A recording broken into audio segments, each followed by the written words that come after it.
السلام عليكم ورحمة الله وبركاته.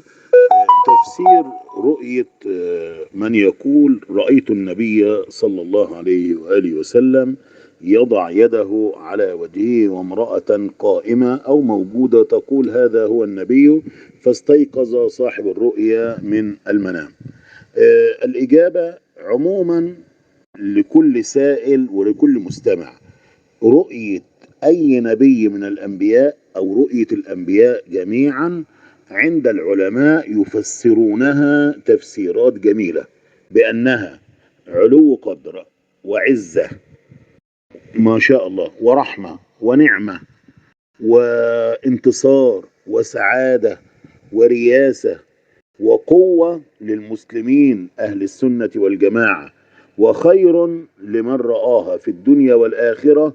وإذا كان في مكان معين، في شقة، في حجرة، عند أحد، خير لأهل ذلك المكان، خير لأهل ذلك المكان.